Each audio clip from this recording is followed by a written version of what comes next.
दोस्तों, दिल्ली के हजरत निजामुद्दीन स्टेशन से गोल्डन टेम्पल मेल अमृतसर की ओर रवाना हो रही थी।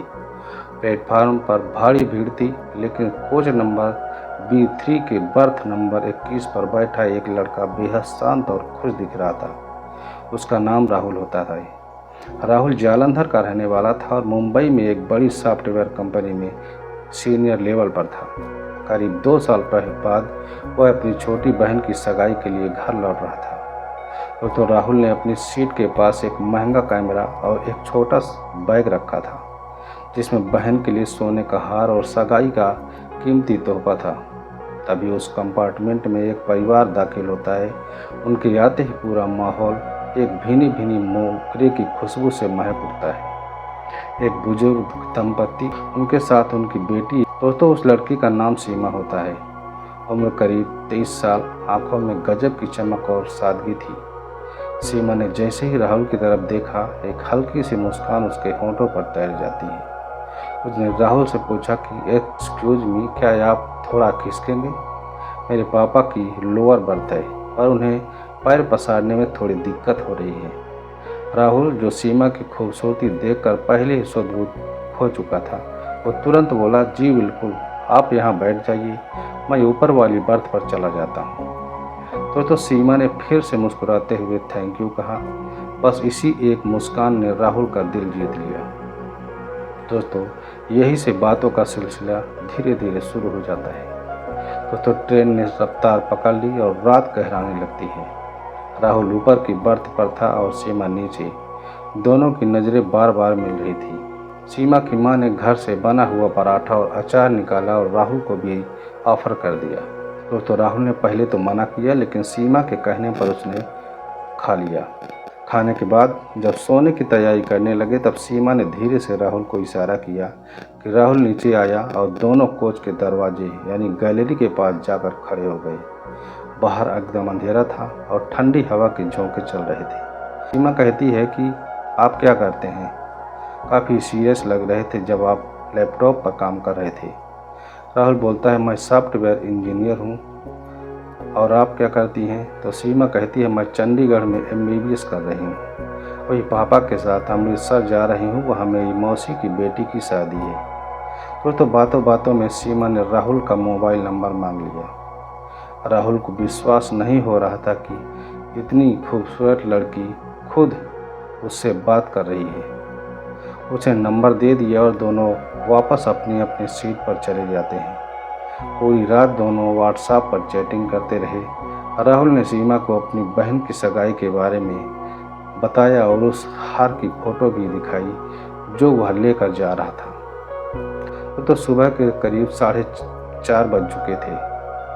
ट्रेन लुधियाना पार कर चुकी थी। अचानक राहुल की नींद खुल जाती है, तो उसने देखा कि नीचे वाली सीट पर सीमा के माता पिता तो सो रहे हैं, लेकिन सीमा अपनी सीट पर नहीं थी। राहुल को लगा शायद वह वॉशरूम गई होगी, लेकिन 15 से 20 मिनट बीत जाने के बाद भी जब वह नहीं लौटी, तो राहुल नीचे उतरता है। उसने देखा कि वहाँ उसका छोटा बैग रखा था। वह वहाँ से गायब था। राहुल के पैरों तले जमीन खिसक जाती है। दोस्तों, उस बैग में बहन के लिए 4 लाख का हार और 50,000 रुपये नकद थे। वह पागलों की तरह यहाँ वहाँ ढूंढने लगता है। उसने वॉशरूम चेक किया, वहाँ भी कोई नहीं था। सीमा भी कहीं नज़र नहीं आ रही थी। राहुल का रो रो कर बुरा हाल हो रहा था। उसे लगा कि जिस लड़की पर उसने भरोसा किया, वही उसे लूट कर चंपत हो गई है। उसने सीमा के माता पिता को जगाया। वो भी हैरान थे कि सीमा कहाँ गई। राहुल ने TT को बुलाया और पुलिस में रिपोर्ट भी दर्ज कराने की बात कही। तभी राहुल के फ़ोन पर एक अनजान नंबर से वीडियो कॉल आया। उसने उठाया तो सामने का नज़ारा देखकर उसके होश उड़ जाते हैं। दोस्तों, वीडियो में सीमा दिख रही थी। उसके बाल बिखरे हुए थे और वह हाँफ रही थी। उसने चिल्लाकर कहा, राहुल, ट्रेन की चेन खींचो। 2 आदमी तुम्हारा बैग लेकर अगले स्टेशन के आउटर पर उतर गए हैं। मैं उनके पीछे आई थी और अब मैं यहाँ झाड़ियों में फंसी हूँ। दोस्तों, राहुल ने तुरंत चेन खींची। ट्रेन रुकी और राहुल पुलिस के साथ उस लोकेशन पर पहुंचा जो सीमा ने शेयर की थी। वहां देखा कि सीमा ने एक पत्थर से एक चोर का सिर फोड़ दिया था। और दूसरे को पुलिस ने दबोच लिया था। सीमा के हाथ पैर में खरोंचें आई थी, लेकिन उसने राहुल का बैग मजबूती से पकड़ कर रखा था। राहुल दौड़कर सीमा के पास गया और उसे गले लगा लिया। दोस्तों, उसकी आंखों में आंसू थे, धोखे के डर के नहीं, बल्कि सीमा की बहादुरी और अपने गलत शक पर पछतावे की।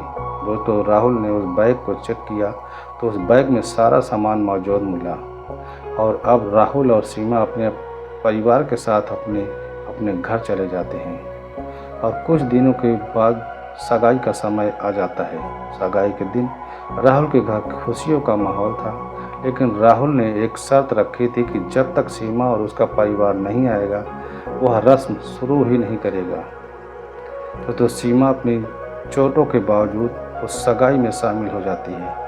राहुल के माता पिता ने जब सीमा की बहादुरी की कहानी सुनी तो उन्होंने वही सीमा के पिता का हाथ थाम लिया। तो 3 महीने बाद लुधियाना में एक शानदार शादी हुई। राहुल और सीमा की, जो एक सफ़र में अजनबी बनकर मिले थे, अब हमेशा के लिए एक हमसफ़र बन चुके थे। तो सफ़र में हर अजनबी बुरा नहीं होता, क्योंकि कभी कभी फरिश्ते भी साथ सफ़र कर रहे होते हैं। सीमा ने अपनी जान पर खेलकर राहुल का बैग बचाया था, तो उसी बहादुरी ने राहुल और उसके परिवार का दिल जीत लिया था। और नवंबर 2023 में अमृतसर के एक आलीशान रिजॉर्ट में दोनों की शादी बड़े ही धूमधाम से संपन्न हुई थी। राहुल अब सीमा को लेकर मुंबई वापस आ गया था, जहां वह अपनी जॉब किया करता था। शादी के शुरुआती 6 महीने तो किसी सपने जैसे बीते। राहुल सीमा का बहुत ख्याल रखता था और सीमा ने भी राहुल के घर को स्वर्ग बना दिया था। लेकिन दोस्तों, ज़िंदगी हमेशा एक जैसी नहीं रहती। एक दिन राहुल के पास उसके ऑफिस से एक कॉल आता है। कंपनी उसे एक बहुत बड़े प्रोजेक्ट के लिए 2 साल के लिए जर्मनी भेजना चाहती थी। दोस्तों, इस बात को सुनकर राहुल बहुत खुश था, लेकिन उसे चिंता थी तो सिर्फ सीमा की। सीमा का अभी MBA का आखिरी सेमेस्टर बचा था और वह बीच में पढ़ाई नहीं छोड़ सकती थी। राहुल, सीमा मुझे जर्मनी जाना है। और राहुल तभी कहता है कि सीमा, मुझे जर्मनी जाना है, लेकिन तुम अपनी पढ़ाई पूरी करो, मैं तुम्हें साथ में नहीं ले जा सकता अभी। और सीमा कहती है, कोई बात नहीं राहुल, आप जाइए, यह आपके करियर का सवाल है। मैं यह मम्मी पापा यानी कि सास अपने सास ससुर के साथ जालंधर में रहकर अपनी पढ़ाई पूरी करूँगी। तो राहुल भारी मन से जर्मनी चला जाता है। अब दोनों के बीच फिर से वही फासला आ गया था, जैसा ट्रेन के उस पहले सफ़र में था। बस अब फर्क यह था कि अब वो अजनबी नहीं बल्कि एक दूसरे की जान थे। दोनों घंटों वीडियो कॉल पर बात करते थे। राहुल वहाँ से सीमा के लिए तोहफे भेजता और सीमा यहाँ से राहुल की मनपसंद मिठाइयाँ कोरियर करती थी। दोस्तों, इनकी ज़िंदगी का वक्त बीतता गया। एक रात जब राहुल जर्मनी में अपने ऑफिस का काम खत्म करके सो रहा था, तभी उसके फ़ोन की घंटी अचानक बज जाती है। फ़ोन सीमा का था। सीमा की आवाज़ काँप रही थी। राहुल, घर में कुछ लोग घुस आए हैं। मम्मी और पापा नीचे वाले कमरे में सो रहे हैं और उन्होंने दरवाज़ा बाहर से बंद कर दिया है। मैं ऊपर के कमरे में हूँ, मुझे बहुत डर लग रहा है। ये बात सुनकर राहुल का खून सूख जाता है। यह हजारों मील दूर था, कुछ नहीं कर सकता था। उसे तुरंत उस ट्रेन वाली रात याद आ गई जब सीमा ने उसे बचाया था। तो राहुल ने खुद को संभाला और कहा, सीमा डरो मत, फ़ोन काटो मत, बस म्यूट कर दो, मैं अभी पंजाब पुलिस के अपने दोस्त को फ़ोन करता हूँ। तो राहुल ने तुरंत जालंधर में अपने पुलिस मित्र को लोकेशन भेजी, लेकिन उसे पता था कि पुलिस को पहुँचने में कम से कम 15 से 20 मिनट लगेंगे। उधर सीमा ने देखा कि चोर ऊपर वाले कमरे की कुंडी तोड़ने की कोशिश कर रहे थे। सीमा ने हिम्मत नहीं हारी। उसने अपने कमरे को भारी लकड़ी का अलमारी घसीट कर दरवाजे के पीछे लगा देती है। तभी उसे याद आया कि राहुल ने उसे एक सेल्फ डिफेंस स्प्रे और एक इलेक्ट्रिक शॉक गन ला कर दी थी।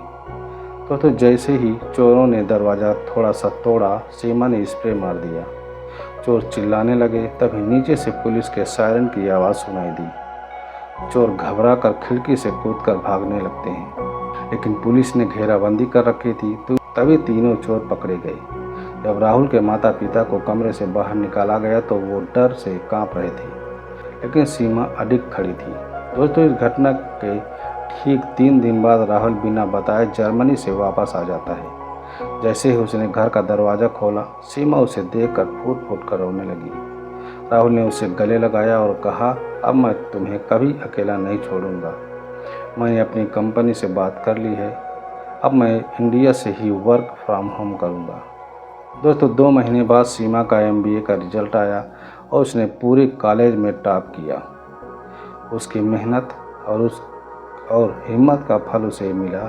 राहुल ने सीमा के लिए वही सोने का हार फिर से पॉलिश करवा कर पहना दिया, जिसे बचाने के लिए सीमा ने पहली बार अपनी जान जोखिम में डाली थी। दोस्तों, आज राहुल और सीमा की शादी को 2 साल से भी ज़्यादा हो चुके हैं। उनकी एक छोटी सी प्यारी बेटी है जिसका नाम उन्होंने सफर रखा है। उस याद में जो एक ट्रेन से शुरू हुई थी, वो हर साल उसी ट्रेन गोल्डन टेम्पल मेल में एक बार सफ़र जरूर करते हैं और उसी बर्थ नंबर 21 पर बैठकर अपनी पुरानी यादें ताज़ा करते हैं। तो दोस्तों, यह थी राहुल और सीमा की पूरी कहानी। हमें इस कहानी से यह सीख मिलती है कि रिश्ते चाहे अजनबियों से शुरू हों या अपनों से, विश्वास और बहादुरी ही उन्हें अटूट बनाती हैं। दोस्तों, कैसी लगी आपको राहुल और सीमा की यह रोमांचक कहानी?